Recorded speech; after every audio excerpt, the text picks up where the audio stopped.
Nós vamos, antes de nós aqui entrarmos na palavra do Senhor para essa noite, quem aqui faz parte de alguma rede no lado, dá um sinal com a mão assim? Olha aí, glória a Deus, que bênção! Muitas pessoas já estão em rede. As redes dos lares são os pequenos grupos espalhados na nossa cidade de adolescentes, jovens, homens e mulheres. São esses 4 grupos aí que se reúnem nos lares uma vez por semana para um tempo de adoração, de edificação, de comunhão, de oração e também de evangelização. E nós estamos nesse mês de outubro sobre a série Alcance, e nós estamos aí com o alvo de fato de alcançar muitas vidas através de um evangelismo relacional. Vamos ter também um evangelismo de impacto nas ruas da cidade. Talvez você vai estar andando nas ruas aí, você vai ser surpreendido por alguém num determinado dia desse mês aí, em algum lugar, em algum bairro, sendo ali alvo de evangelização. Então, se você não faz parte da nossa rede, das nossas redes dos lares, não perca a oportunidade. Nós temos 28 redes espalhadas pela cidade, em bairros distintos, desde o Vila Isa, a região do Granduquesa, a região do São Pedro, Centro, bairro Vila Rica, São Cristóvão, enfim, Lagoa Santa. Em várias regiões da cidade nós temos rede de adolescentes, para você que é adolescente, nós temos rede de jovens, várias redes de jovens, temos várias redes de homens e várias redes de mulheres. Você pode ver que está mais perto da sua casa. Pastor, como que eu faço para saber a mais perto da sua casa? Você pode entrar no aplicativo da igreja, Primeira IPR. Lá você vai ver no menu mais assim, está uma opção lá, encontre a sua rede, a rede mais próxima da sua casa. Você já vai puxar o seu endereço de casa e vai mostrar para você a rede mais próxima da sua casa. E aí é só você clicar, ele até mostra o caminho para você. É facinho, né? A tecnologia facilita muito a gente poder ter esse acesso. Então, não perca a oportunidade. Essa série Alcance são palavras daquilo que a gente está ministrando aqui, são compartilhadas lá também, e tem sido uma experiência muito maravilhosa. E estamos também num propósito de 21 dias de jejum, oração, orando pelas manhãs, fazendo alguns jejuns específicos em cada semana, lendo o Evangelho de João. Estamos assim, de fato, sedentos por viver tudo aquilo que o céu tem preparado para nós. Quem está com muita expectativa em Deus aí, para aquilo que o Senhor vai derramar, em nome de Jesus, já está derramando e vai derramar ainda mais. E quero fazer aqui um último convite aqui. Nós vamos ter o último batismo do ano. E se tiver porventura aí o Ministério de Mídia, um QR Code, a inscrição também é pelo aplicativo. Então você não pode terminar o ano de 2025, você que não foi batizado, passar pelas águas do batismo. Pastor, o que eu preciso para poder passar pelas águas do batismo? Crer em Jesus. Crer em Jesus. Quem crê e for batizado será salvo. Então o requisito para a gente poder passar pelo batismo é crer em Jesus, é ter um encontro com Jesus. É você já ter decidido no seu coração, não, eu vivo para Ele. O velho homem já morreu, e agora eu sou uma nova criatura em Cristo Jesus, e eu vou selar diante dos homens também, diante dos céus, através do batismo. Então, tem. Então você que ainda não passou pelo batismo, ou conhece alguém que deseja batizar, nós vamos ter o último batismo de 2025, a última oportunidade desse ano, fechar o ano aí, como diz a expressão, com chave de ouro, participando aí dessa festa ao Senhor. Nós já estamos tendo aí, já está aberto, as inscrições para o encontro. Quer falar, Paulinho? O Paulinho é o nosso mestre lá da rede do ensino. Próximo domingo já tem um encontro lá com a turma às 9h30 da manhã, para você aprender detalhadamente, tirar suas dúvidas e, enfim, não perca a oportunidade. Marcos 16:16 diz que quem crê, quem sabe esse versículo de cor aí? Quem crê e for batizado, será salvo. Batismo salva, pastor? Não, mas ele faz parte do processo de salvação. Ele faz parte do processo de salvação. Quem crê e for batizado, será salvo. Será salvo. Quem não crê, será condenado. O indispensável é você crer. Mas se você tem a possibilidade de passar pelo batismo, por que não declarar isso diante dos homens? Sendo que até Jesus, ele passou pelo batismo, para nos dar o exemplo, para cumprir ali o propósito dos céus. Então não perca essa oportunidade tão marcante na nossa jornada, que é passar pelo batismo nas águas. Amém? Bom, vamos mergulhar na mensagem, na palavra do Senhor nessa noite. E eu quero convidar você para abrir a Bíblia em Mateus, capítulo de número 25. Evangelho de Mateus, capítulo de número 25, você pode permanecer assentado como está. Nós vamos ler do verso 31 até o verso de número 46.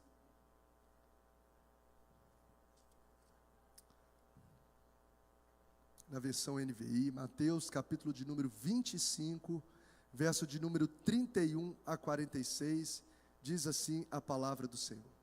Acharam, irmãos? Amém ou não amém?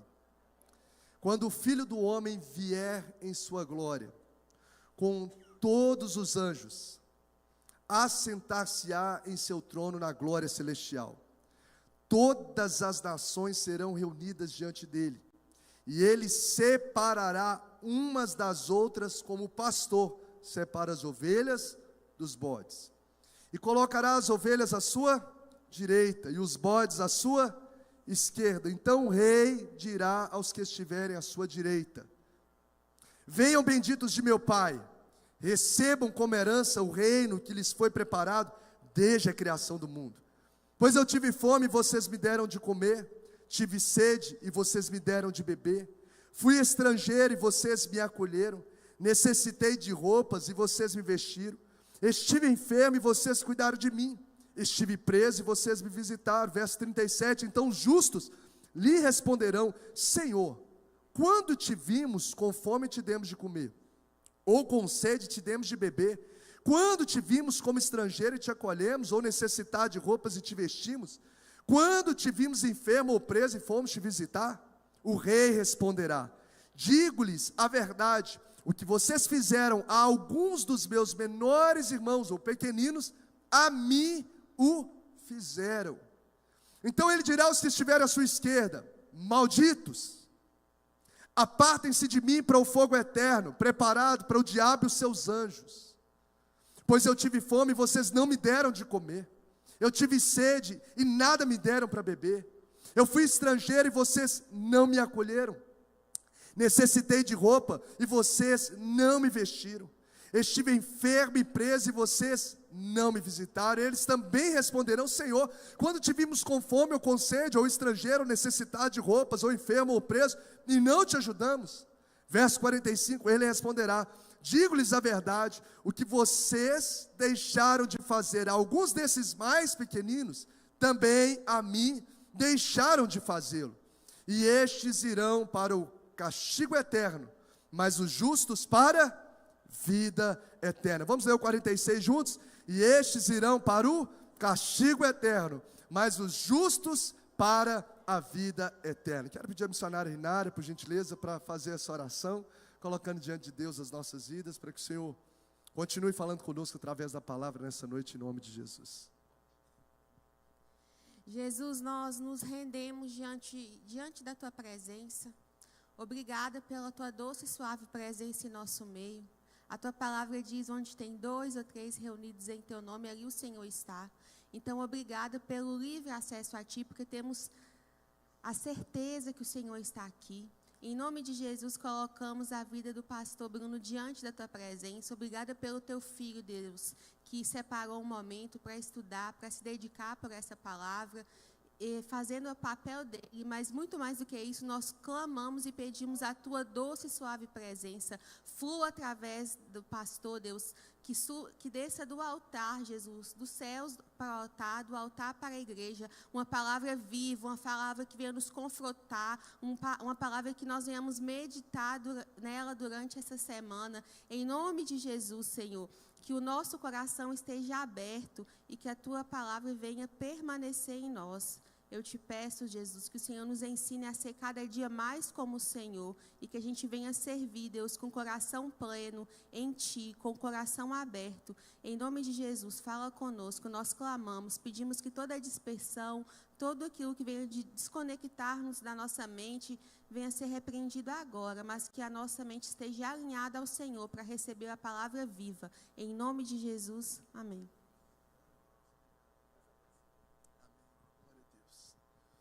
Nós estamos nessa série Alcance, cada semana nos movendo sobre uma palavra. E nessa noite, debaixo desse texto de Mateus 25, versos 31 a 46, nós queremos falar sobre o grande dia, que nós vimos aqui narrado, e sobre o tema ordinário que pesa na eternidade. Diga comigo, o grande dia, o ordinário que pesa na eternidade. Hoje nós vamos entender, à luz da palavra, como o ordinário pesa na eternidade. Eu tenho percebido de forma mais aproximada, esses últimos tempos, esses últimos meses, que as coisas que às vezes a gente trata como comum na nossa vida, por exemplo, rotinas, trabalho, relacionamentos, desde familiares como interpessoais, gestos diários, conversas informais, pequenas responsabilidades, enfim, as coisas que nós temos como comuns e tratamos como comuns, elas não são tão comuns assim. Isso tem me vindo dia após dia de forma muito forte no meu coração. As coisas que nós tratamos como comum, elas não são tão comuns assim. E duas frases, uma delas eu já até venho citando aqui na igreja, que se tornaram sentenças e princípios de vida para a minha jornada, acerca disso a primeira delas é que o que é comum para mim pode ser milagre para muitos. Lembra dessa frase? Vamos dizer juntos? O que é comum para mim pode ser milagres para muitos. Mais uma vez, o que é comum para mim pode ser milagre para muitos. O que é comum para você pode ser milagre para muitas pessoas. Por exemplo, andar, se movimentar. Andar pode ser algo completamente comum. Você anda o dia todo, a gente anda o dia todo para lá e para cá, e raramente a gente tem consciência do alto valor que isso possui. Raramente a gente para pensar o valor tremendo que esse algo comum, que a gente pratica diariamente, o valor altíssimo que ele tem. Mas a gente precisa entender que para muitos isso é o quê? O andar é um quê, gente? Me ajuda? Um milagre. O que é comum para mim andar, para muitos é um milagre. E a gente pode pegar tantas outras coisas, como o ato de falar. O falar para mim é comum, mas para muitos seria o quê? Um milagre. Se assentar para mim é algo comum, levantar, sentar é algo comum, mas para muitos, talvez que estão enfermos, estão acamados, isso é o quê? Um milagre. Ter uma igreja para congregar, às vezes para nós que estamos nesse contexto é comum, mas para milhares e milhares de cristãos espalhados ao redor do mundo, é um milagre poder ter uma igreja. Um lugar para congregar, como a igreja perseguida. Participar de um culto para a gente é comum, mas talvez, como eu contei uma certa feita, um testemunho que eu ouvi de um homem que usava como codinome Miguel Zug, da igreja perseguida. Ele falou, ele era pastor de uma igreja perseguida, uma igreja subterrânea, onde as pessoas teriam que, ao ir para o culto, iam para o culto de madrugada, porque não poderiam reunir durante o dia, não podem ter uma Bíblia para levar, porque se forem pegos, serão realmente torturados, presos.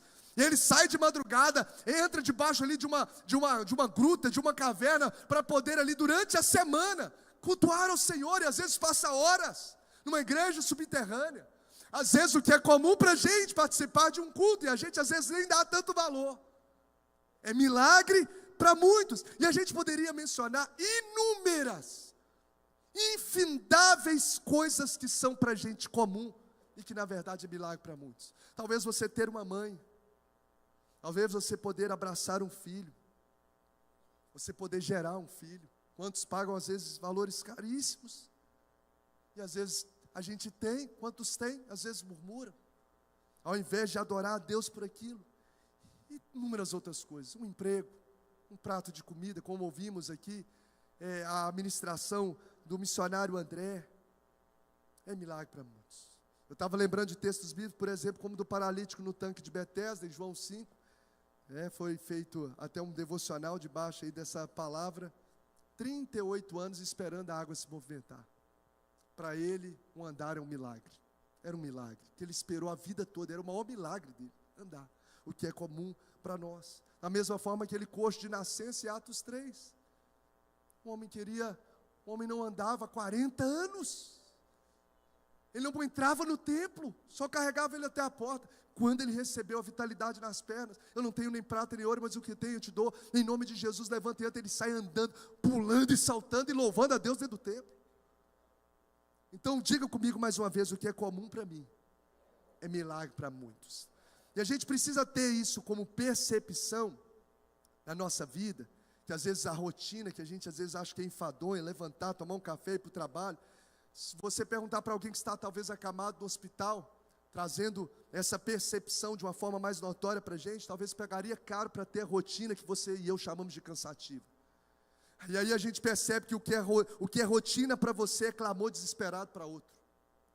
E aí eu olho para salmos que nos fazem se portar de maneira consciente sobre essas coisas comuns. Por exemplo, o Salmo 103, verso 2, o salmista diz assim: bendize, ó minha alma, ao Senhor, e não te esqueças de nenhum de seus benefícios. Não te esqueças de nenhum de seus benefícios. Bendize, ó minha alma, ao Senhor.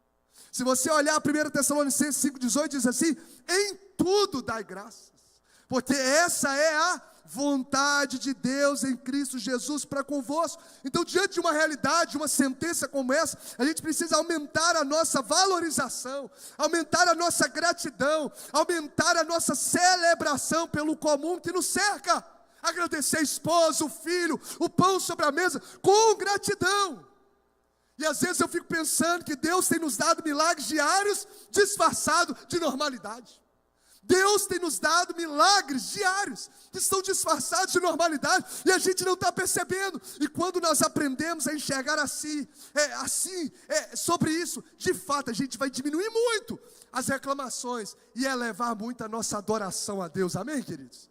Uma segunda sentença, sobre essa percepção que me veio ao coração, de que as coisas comuns não são tão comuns assim, é que o que é comum para mim, pode ter um peso espiritual tremendo diante de Deus. Diga comigo, o que é comum para mim, pode ter um peso espiritual e eterno diante de Deus.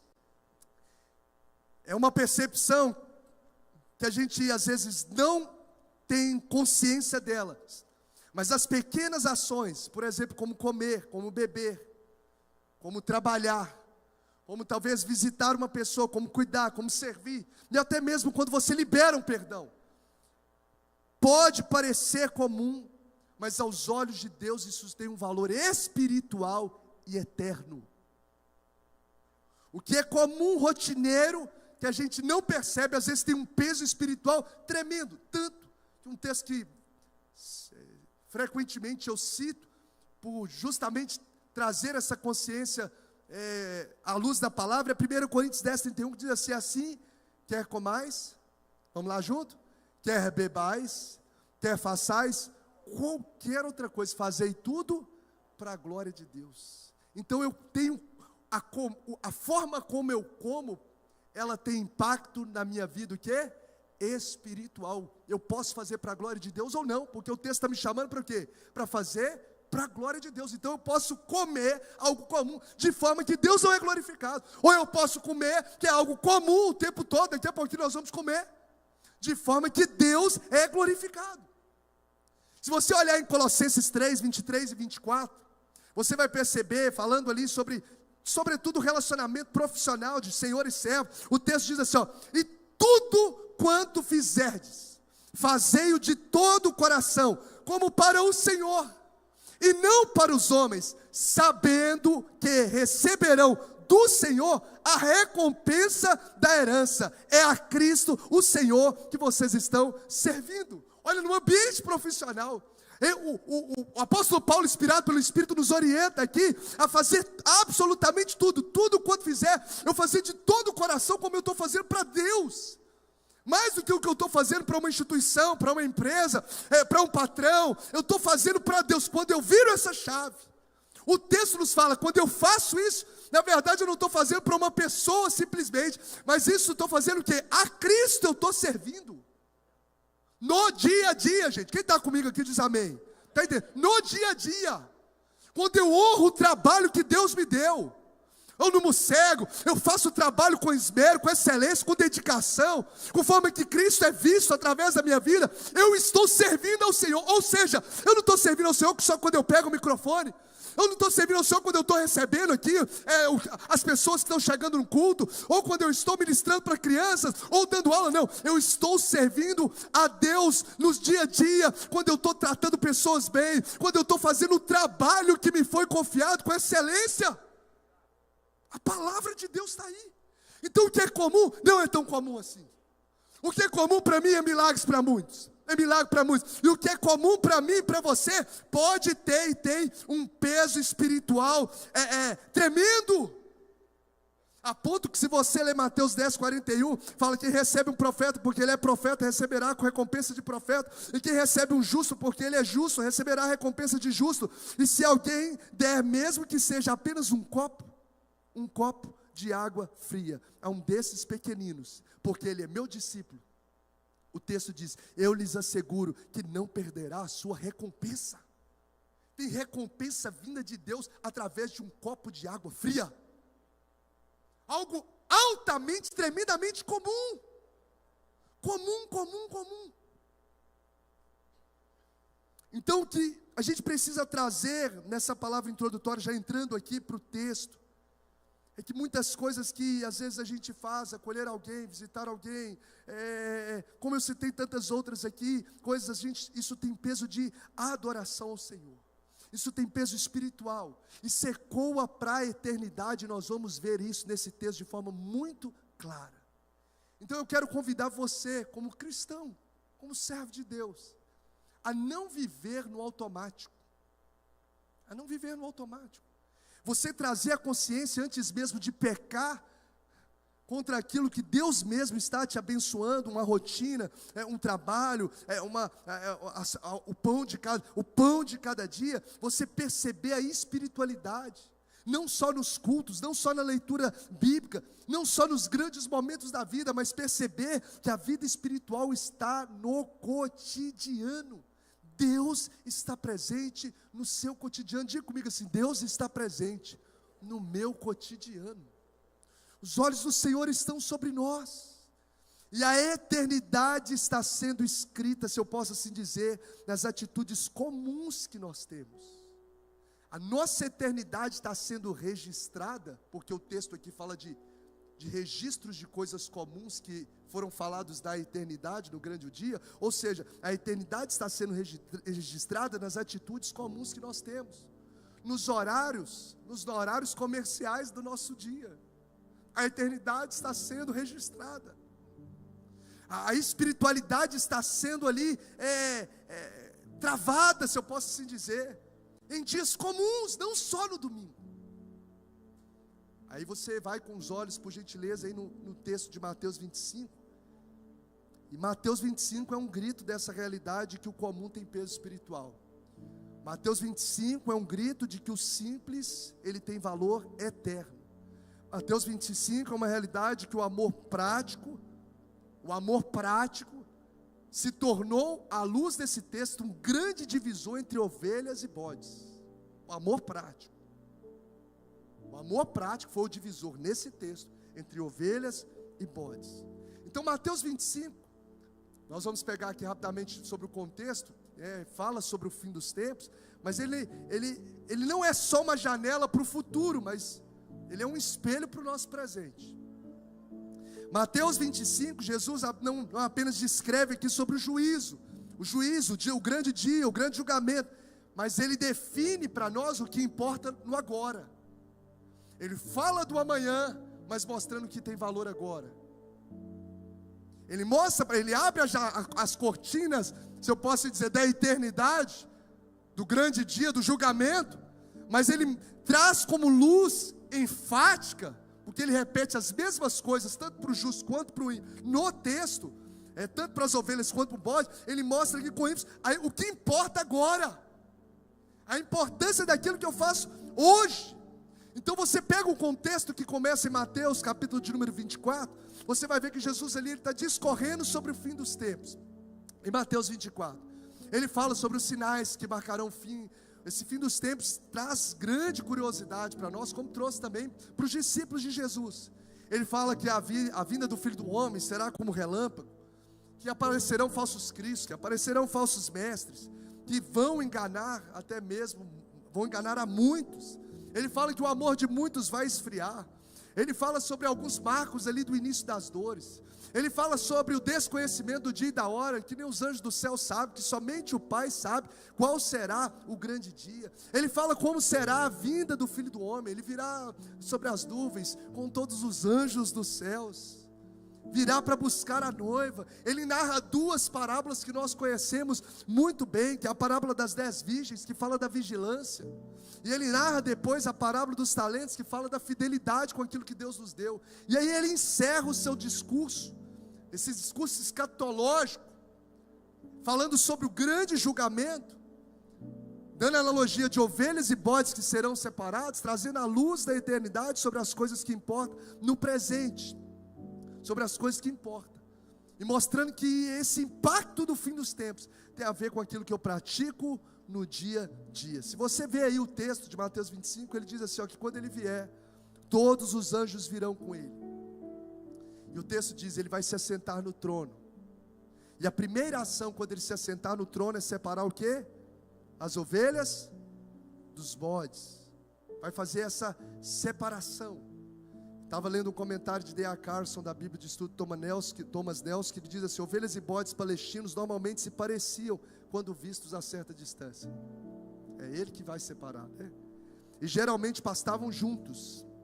Joio e trigo está junto, como diz outros textos. Contudo, precisavam ser separados à noite, porque os bodes necessitam de um lugar mais aquecido ali para descansar. Então ele faz essa analogia em que eles estavam juntos, como a analogia da gente na terra. Joio e trigo junto. Mas chega nesse grande dia a separação. As ovelhas são colocadas para o lado direito, porque o lado direito de uma pessoa eram considerados mais honrosos no contexto da época, e os bodes seriam colocados ali do lado esquerdo, que eram considerados o lado mais vergonhoso. E aí é do lado direito, o texto diz no verso de número 34, diz assim, o rei dirá aos que estão à sua direita, aos justos, venham benditos de meu Pai, recebam como herança o reino que lhes foi preparado desde a criação do mundo. Receba essa herança. Você quer receber? Amém? Quem quer viver, ouvir essas palavras?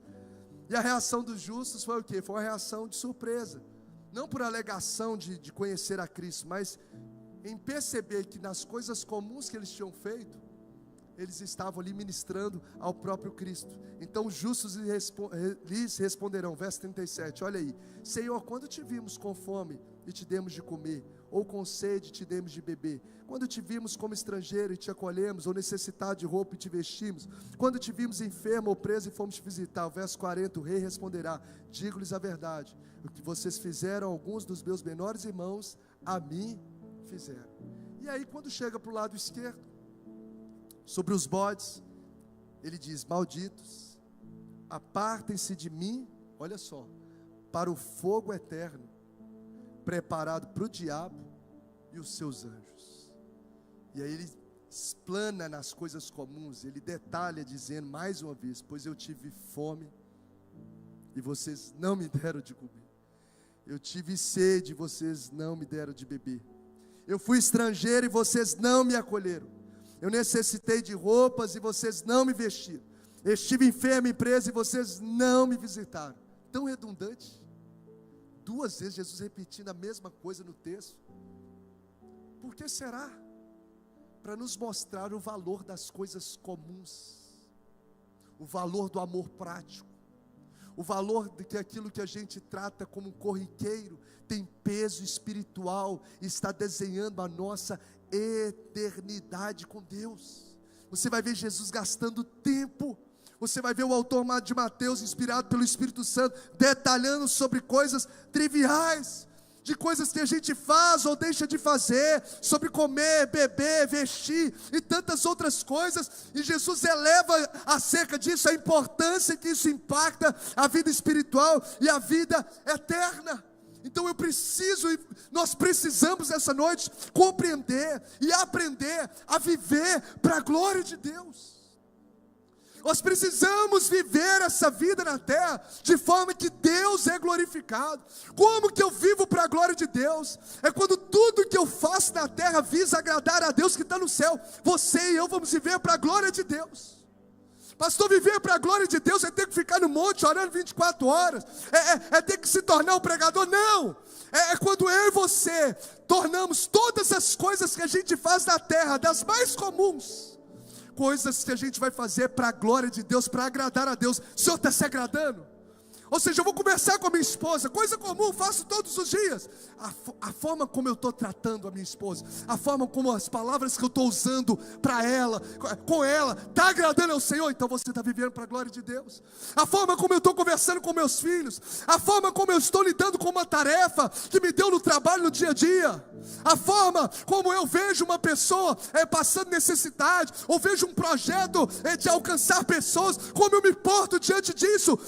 Se eu faço isso para agradar a Deus, eu estou vivendo para a glória de Deus. Então há um chamado do céu para nós essa noite, para entendermos que tudo que nós estamos fazendo na terra, como os textos que nós lemos na mensagem da palavra introdutória, tudo são sementes. São sementes que têm impacto eterno, que são vistos por Deus, que ecoarão no futuro, que ecoarão na eternidade. Sejam coisas boas, como os justos ouviram, ou sejam coisas ruins, elas não são atitudes soltas. Se nós tivermos essa consciência, nós teremos muito mais temor no trato do nosso dia a dia, na forma antes de abrir a boca para falar, reclamar, murmurar, tratar as pessoas de forma desrespeitosa. A gente vai ter muito mais temor no coração, porque de fato é isso que a Bíblia nos revela. Sementes, pergunta que nós precisamos fazer: que sementes espirituais eu estou lançando dentro da minha casa? No diálogo com a minha esposa, no trato com os meus filhos, no relacionamento com os meus pais. Porque a Bíblia mostra que se o filho honra o pai, honra teu pai e tua mãe, é um mandamento com promessa que prolonga a vida e nos faz prosperar. Ou seja, o fato de eu tratar a minha mãe e meu pai com valor tem impacto eterno, tem impacto espiritual. Está entendendo? Diz amém. Que sementes eu e você temos lançado no ambiente de trabalho? Leia Colossenses 3, um pouco antes do verso 23, você vai ver, é o trato do Senhor com o servo. Que sementes tem peso espiritual, tem impacto eterno. Então a fé genuína, ela não é medida apenas por confissões, mas por compaixão.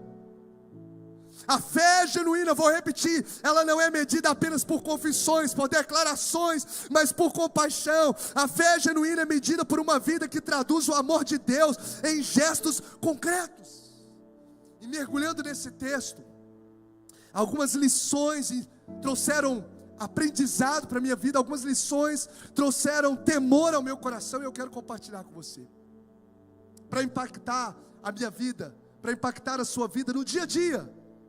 E certamente, se a gente ter essa consciência, o nosso casamento vai ser melhor, sim ou não, gente?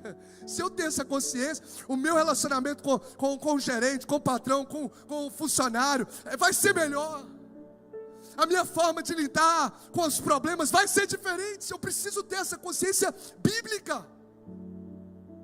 Então, algumas verdades, lições que esse texto nos traz, que eu acredito que vai nos impulsionar a sermos relevantes, a vivermos com mais consciência bíblica, espiritual, e como diz um certo pregador, para que o Senhor crave nos nossos olhos a eternidade.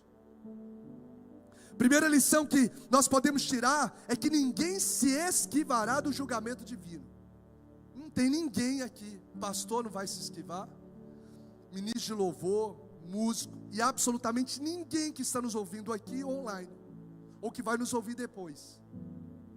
Ninguém se esquivará do julgamento divino. Verso de número 31 de Mateus 25 diz assim, quando o Filho do Homem vier em sua glória com todos os anjos, assentar-se-á em seu trono na glória celestial. Verso de número 32, todas as nações serão reunidas diante dele, e ele separará umas das outras, como o pastor separa as ovelhas dos bodes. Olha o primeiro verso, está aí, os meninos me ajudam na pregação. Um verso anterior, verso 31, diz aí, ó, o verbo, quando vier, ó, quando o filho do homem vier, está escrito aí, vamos ler juntos essa frase ali, 1, 2, 3. Quando o filho do homem vier. O texto não é se, o texto é o quê? Quando. Ou seja, não é uma possibilidade, é uma certeza. É se o filho do homem vai, se ele vier, ou seja, ele pode vir ou não é se. O texto está o quê? Quando o Senhor vai vir. Há uma certeza indubitável registrada na palavra. O mesmo que veio em humildade, andando sobre o jumentinho nessa terra há cerca de mais de 2000 anos atrás, voltará em majestade para buscar a sua noiva. Ninguém se esquivará do julgamento divino, porque o mesmo que veio e morreu na cruz, voltará, como diz o texto, assentado sobre o trono, e Cristo julgará o mundo. Ele é apresentado como juiz nesse texto, ele se assentará no trono e julgará. Ele é apresentado como rei, que as suas decisões são permanentes. Então o texto diz aí também, o próximo versículo, pode colocar, além do quando que reafirma essa certeza, que nos dá essa certeza, nos mostra que todas as nações serão reunidas, todas as nações, todos os povos, todas as pessoas, e nações não está falando só de nações como Brasil, Japão, não, está falando que o texto lá na frente fala assim, o pastor separará, está lá, o pastor separa as ovelhas dos bodes, está falando de pessoas, que vão ser separadas ali, ou seja, crentes e ímpios, ovelhas e bodes, brasileiros, americanos, ricos e pobres, o grande dia chegará para todos nós. Charles Riley, ele descreve essa cena dessa seguinte maneira, que vale a pena, permita-me ler, diz assim: todos os julgados serão divididos em duas grandes categorias.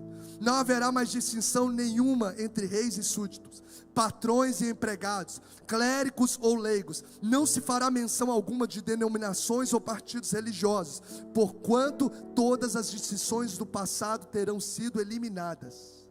Graça ou nenhuma graça, conversão ou não conversão, fé ou nenhuma fé, essas serão as únicas distinções que prevalecerão naquele dia. Não importa quanto que eu tenho na conta, não importa o que todos comparecerão. Então, se você acreditar ou não, esse dia vai chegar.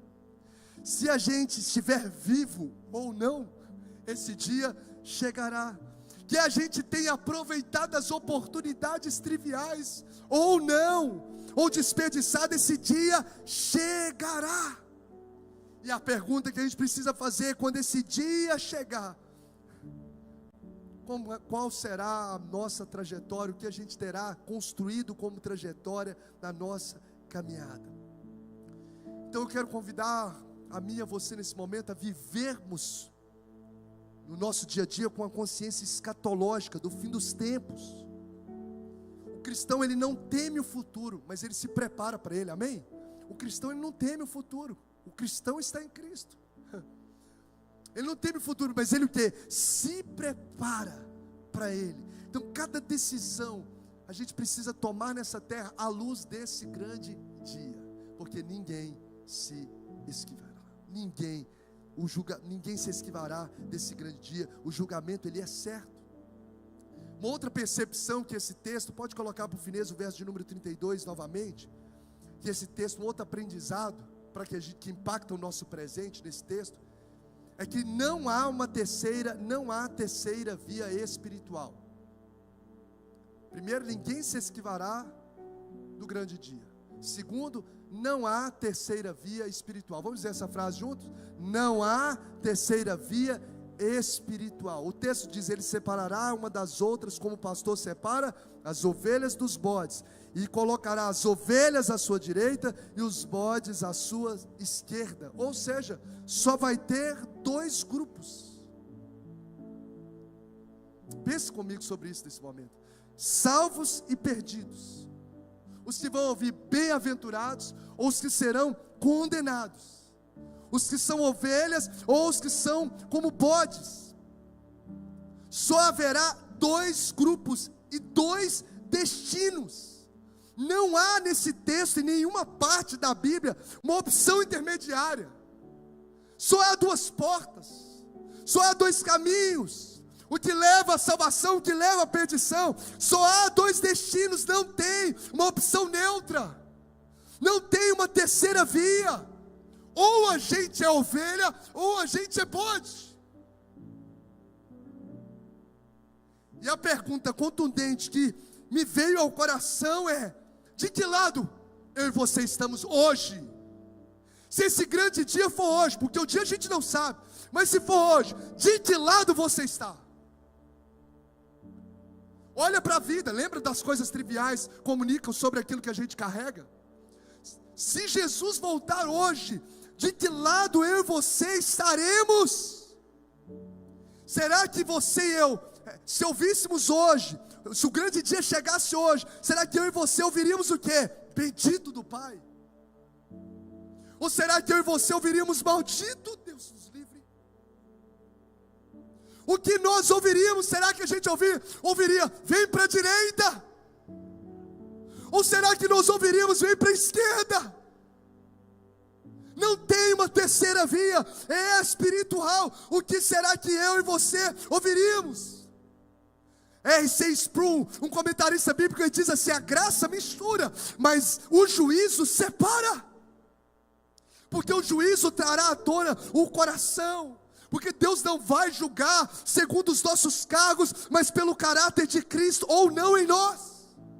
Deus não julgará pela nossa visibilidade nas redes sociais, pela visibilidade na sociedade, mas por nossa fidelidade. Recebi um talento e não enterrei, ou recebi 2, ou recebi 5 e pratiquei o que o Senhor, multipliquei o que o Senhor me confiou. Quem tem sido eu e você? Isso precisa impactar o nosso presente. O olhar para o futuro deve impactar o nosso presente, a nossa realidade hoje. E perceber, será que a vida que eu tenho vivido, como tem sido a vida que eu tenho vivido? O Senhor precisa gerar, eu clamo ao Senhor, gere temor no nosso coração. Talvez você está aqui nessa noite e a vida que você tem vivido, você está percebendo: não, eu tenho vivido uma vida longe de Deus, pastor. Eu tenho vivido a vida longe de Jesus. Eu gosto desse ambiente, eu participo, eu venho quando dá, eu faço quando dá, eu me sinto bem. Mas eu olho para a minha vida hoje e eu tenho consciência no Espírito que eu estou longe de Jesus, que eu estou frio, que eu estou escondendo talento, que eu estou talvez na caverna do meu chamado. Deixa eu te dar a boa notícia. Meu irmão, as portas da graça ainda estão abertas. A boa notícia é que a misericórdia do Senhor se renova a cada manhã, e elas não têm fim. Enquanto estivermos vida, tem perdão, tem recomeço, tem a oportunidade de ser transportado do império das trevas para o reino do Filho do seu amor. Você pode dar um glória a Jesus e celebrar essa oportunidade dos céus e agradecer. Dá uma palavra de gratidão, de glória a Jesus. Jesus, muito obrigado. Muito obrigado. Diga para Ele muito obrigado, porque essa porta ainda não fechou para mim. Talvez fechou para muitos familiares nossos, porque já partiram dessa vida na terra, mas para nós continua aberto. Então, se você hoje está aqui e tem essa consciência no Espírito, não precisa de ninguém apontar para você e dizer: você precisa batizar, você precisa selar o seu amor, você precisa voltar para os caminhos do Senhor, você precisa se posicionar no seu chamado. Não precisa ninguém falar isso. O Espírito de Deus está comunicando ao seu coração, porque há um anseio no céu de poder falar para nós: benditos do meu Pai, benditos do meu Pai, benditos do meu Pai. Quem mais quer ouvir isso do Senhor? Aleluia! Então eu preciso olhar para a eternidade, para viver um presente que glorifica a Deus, e entender que ninguém se esquivará do julgamento divino, entender que não há terceira via espiritual. Ou estou com Deus ou não estou com Deus, ou estou com Cristo ou estou no mundo, no caminho para o inferno. Não tem uma terceira via. É só duas portas, é só dois caminhos. Em qual lado que a gente tem? Ou é bênção ou é maldição? O terceiro aprendizado que nós temos, para a gente caminhar, para podermos aqui orar ao Senhor sobre essa palavra. Todos terão oportunidade de servir a Jesus. Diga comigo, todos, inclusive eu terei a oportunidade de servir a Jesus nessa terra. Guarde esse terceiro aprendizado, essa terceira lição. Todos terão a oportunidade. Você vai ver Mateus 25, verso 35, verso 36, a fala para os justos. Verso 42 e verso 43, a fala para os bodes, para os ímpios, dizendo: tive fome, tive sede, era estrangeiro, estava nu, enfermo, preso. Ou seja, tanto ovelhas quanto bodes ouviram o mesmo discurso do rei, dizendo. Todos ouviram a mesma lista, todos tiveram a mesma oportunidade. Todos tiveram acesso aqui a servir a Jesus, ao ajudar ali as pessoas. A diferença é que um ajudou, um de fato ali alcançado pela graça ajudou, o outro ignorou a oportunidade. Ou seja, a diferença não foi a situação, mas foi a resposta que a gente dá à situação. Então nós não teremos a opção ou a alternativa, ou a justificativa, melhor dizendo, de chegar para o Senhor e falar: não, mas eu não tive a oportunidade de voltar para o Senhor. Eu não tive a oportunidade de colocar em prática o meu talento. Eu não tive a oportunidade de manifestar o amor prático. Eu não tive, não. O texto é muito claro para nós, e detalhado e enfático, que a mesma lista, depois você lê, a mesma lista, dada como oportunidade para os justos de revelarem Cristo no dia a dia, foi a mesma lista dada também, narrada para aqueles que foram chamados aqui de bodes, o que nos mostra que todos nós seremos indesculpáveis. Deus sempre nos dá pessoas, oportunidades e momentos concretos para a gente decidir, e talvez essa noite seja uma noite de decisão para você. Você precisa tomar uma decisão em Cristo, porque você já sabe, o Espírito de Deus está falando com pessoas aqui, você já sabe o que precisa fazer, mas você está envolvido nas sofismas do inimigo, quem sabe, na rotina, na correria, e não tem trazido à consciência aquilo que você já sabe, que precisa se posicionar no Senhor. As oportunidades o Senhor já te deu, e o Senhor está trazendo a memória de vidas aqui nessa noite. Todos nós teremos essa oportunidade de manifestarmos isso. E agora eu encerro. Lembrando mais uma vez que o que nós fazemos na terra, diga comigo, que o que eu faço na terra tem peso espiritual e eterno. Vamos dizer juntos? O que eu faço na terra tem peso espiritual e eterno. Mais uma vez, o que eu faço na terra tem peso espiritual e eterno. O verso 40, a parte B, diz assim: a mim o fizeste. Então o que eu faço na terra tem impacto espiritual.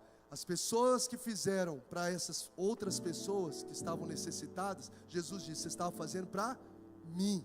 Ou seja, isso tem um impacto espiritual. Não é simplesmente aqui relacionamento, ajudei uma pessoa bacana, legal. Não, mas tem impacto espiritual. E não só impacto espiritual, mas tem impacto eterno, porque o verso 46 diz assim: ó, estes irão para a vida eterna, os justos irão para a vida eterna, e os outros irão para o castigo eterno.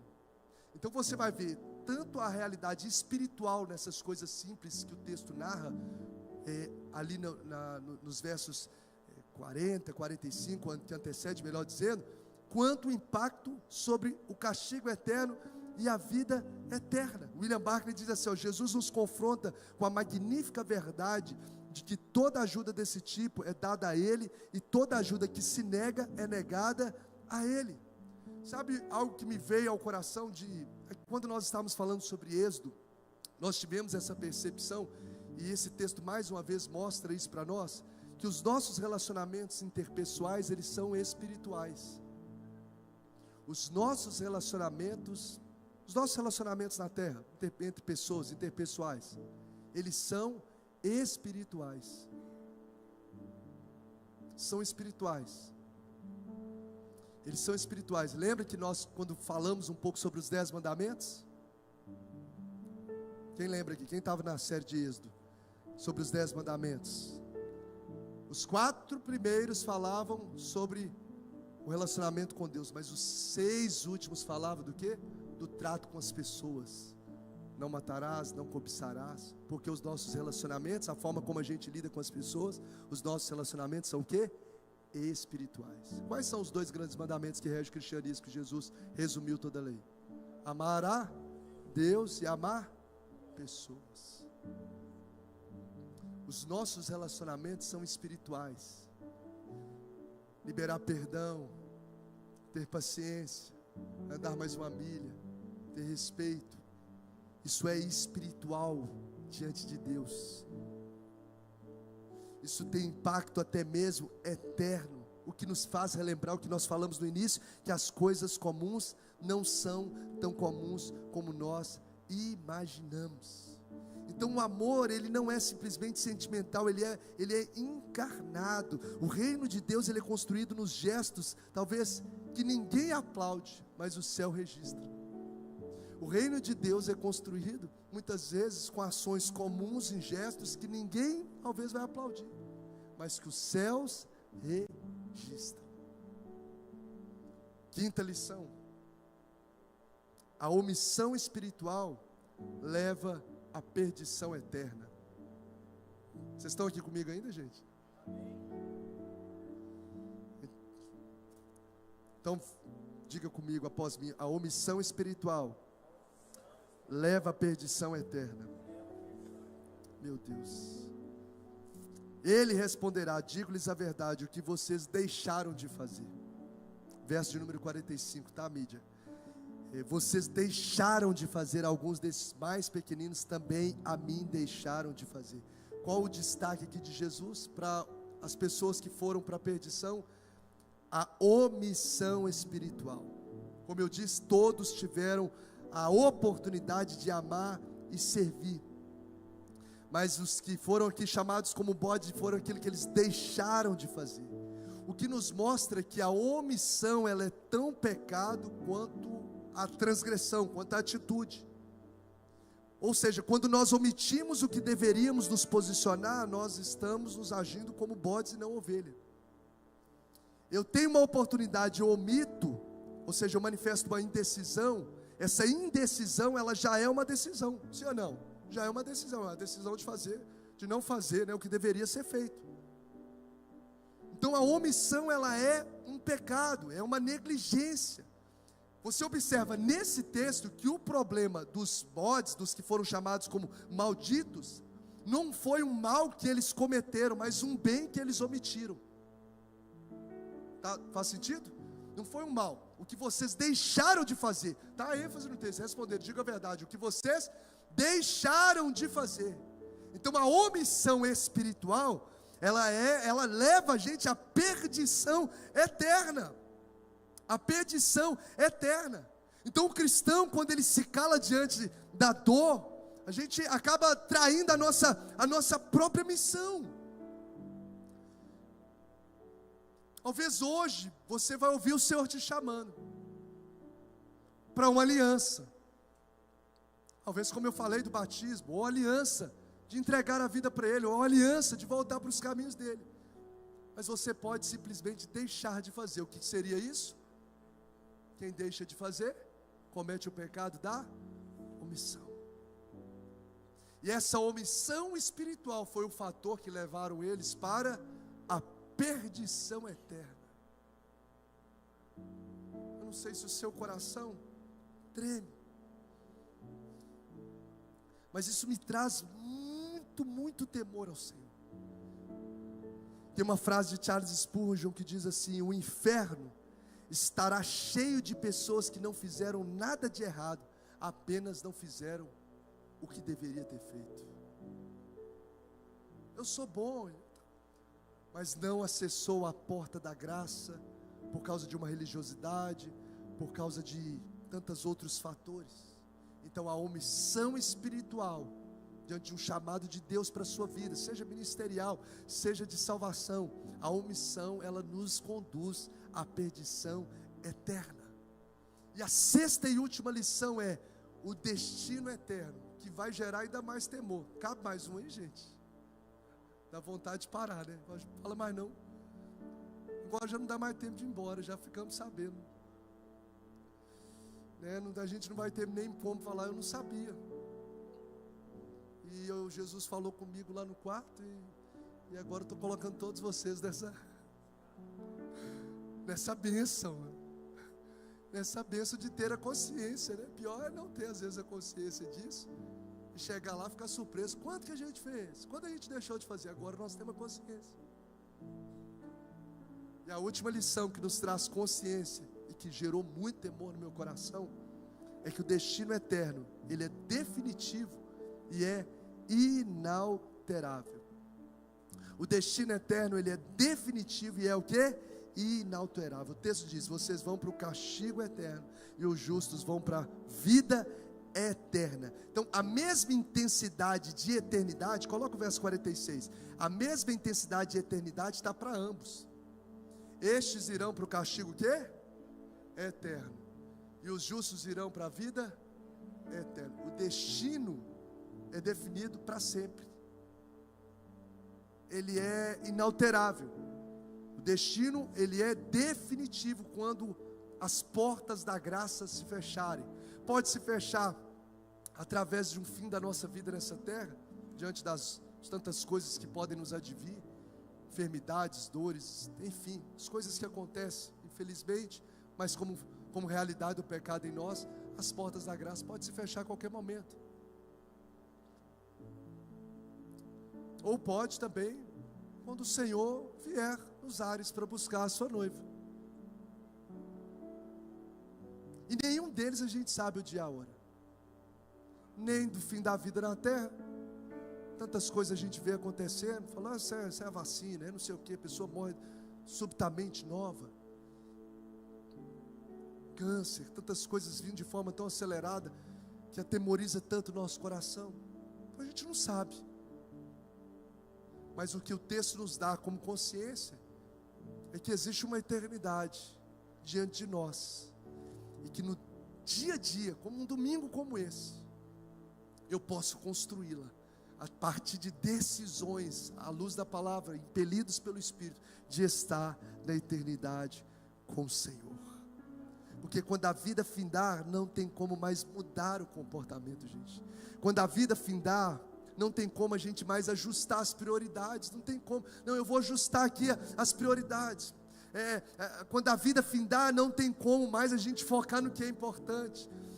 Quando a vida findar, não tem como a gente liberar perdão para quem tem que liberar. Quando a vida findar, não tem como a gente mudar situações. A gente teve oportunidade, o texto nos diz com clareza, nós tivemos oportunidades muito acessíveis, claras, todos nós indistintamente.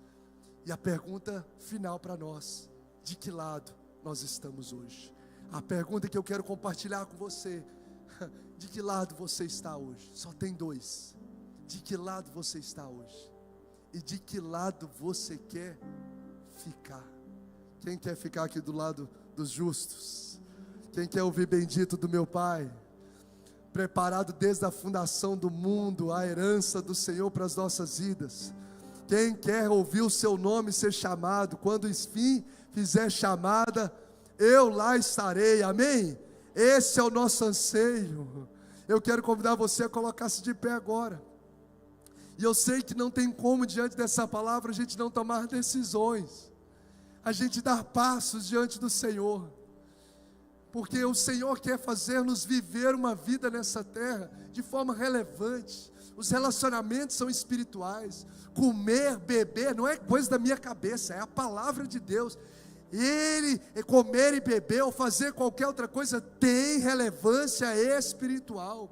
A forma como eu trabalho, as coisas, a forma como eu negocio, a forma como eu falo das pessoas no dia a dia, na frente delas ou longe delas, isso tem relevância espiritual, isso tem impacto eterno com Deus. A forma como eu lido com as oportunidades de servir, de amar, de ajudar, tem impacto. E o Senhor quer nos fazer ser relevantes nessa cidade, amém, irmãos? Sermos verdadeiros cristãos nessa cidade, sermos pessoas em que eles olham, que vivem para a glória de Deus. Olha, aquele fulano, ele é diferente, porque você está vivendo para a glória de Deus. Esse profissional da minha empresa é diferente. Por que ele é diferente? Porque ele faz tudo para o Senhor, e não para os homens apenas. Ele faz para a glória do Senhor, sabendo que do Senhor vai receber a recompensa. O Senhor te colocou nessa terra para ser um cidadão dos céus, para viver para a glória dEle, para agradar a Ele. Sabe quem vai ser mais beneficiado com isso? Quem? Você acha que isso é um peso? Não, isso é uma libertação.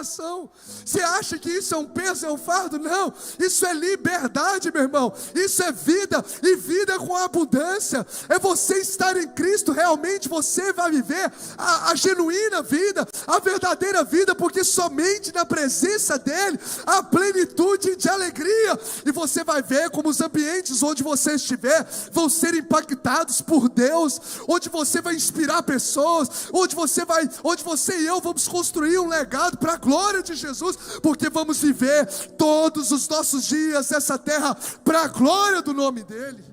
Amém? Feche os seus olhos, o ministério de louvor pode vir. Feche os seus olhos em nome de Jesus. Que decisões que você vai tomar com o Senhor agora? O que você precisa parar de fazer? Que decisões você precisa parar de protelar? E abandonar desculpas. O Senhor está falando com pessoas aqui. Você tem arrumado muita desculpinha para alimentar pecado que me afasta de ti. Mas nessa noite o poder do nome de Jesus, como nós cantamos, vai quebrar cadeias que te aprisionam, vai quebrar grilhões que te afastam da presença dEle. O grande dia chegará, quer a gente esteja vivo ou não, quer você acredite ou não. Aquele que veio aqui há 2000 atrás é o mesmo que voltará. Ele veio em humildade, mas voltará em majestade, e nós estaremos diante dEle. Mas não existe uma via intermediária ou uma terceira via. Oh meu Deus, o Senhor está querendo nessa noite nos posicionar. Oh Jesus, nos posicionar no seu caminho, porque somente Ele é o caminho, é a verdade, é a vida. Então o Senhor está gritando em corações. É noite de você, filho pródigo, voltar para a casa do Pai. É noite de você de consertar com o Senhor. É noite de conserto do Senhor. É noite de renovo de aliança. É noite de tomar decisões que estão sendo proteladas. É noite de passar a fazer aquilo que você tem deixado de fazer. Mas o Senhor tem falado para você: pare de omitir, dê esse passo. Meu Deus, Jesus, é só o Espírito Santo que pode nos convencer do pecado, da justiça e do juízo. E a boa notícia, Ele está aqui nessa noite, trabalhando no seu coração, agindo na sua vida, quebrando cadeias, trazendo uma nova estação sobre a sua vida no nome de Jesus. Quero convidar você nesse momento, dê a mão para quem está próximo de você, por gentileza. Dê a mão para quem está próximo. Se puder ligar aí o máximo, seja nas filas. O julgamento é certo, não há terceira via espiritual. Todos terão a oportunidade. O que fazemos nessa terra tem peso eterno. A omissão espiritual nos leva à perdição eterna, e o destino eterno é definitivo, inalterável. Eu quero convidar você a fazer uma oração agora, após mim, dizendo: Senhor Jesus, Senhor Jesus, nessa noite eu entrego a minha vida, o meu coração totalmente a Ti, e te peço perdão por todos os meus pecados e por tudo aquilo que eu tenho praticado no meu dia a dia, que não agrada o Senhor, que me afasta de Ti e que me coloca longe dos Teus caminhos. Mas nessa noite eu me arrependo e peço que o Senhor me perdoe, manifeste a Tua misericórdia sobre a minha vida, porque eu quero declarar, e eu declaro, que a partir de hoje o meu coração pertence completamente a Ti. Faça de mim uma nova criatura, Diga comigo: Senhor Jesus, eu decido nessa noite voltar para a casa do Pai, viver para a tua glória e cumprir o teu propósito. Eu assim oro, pedindo ao Senhor: escreve o meu nome no livro da vida, para a glória do teu nome, em Cristo Jesus. Amém.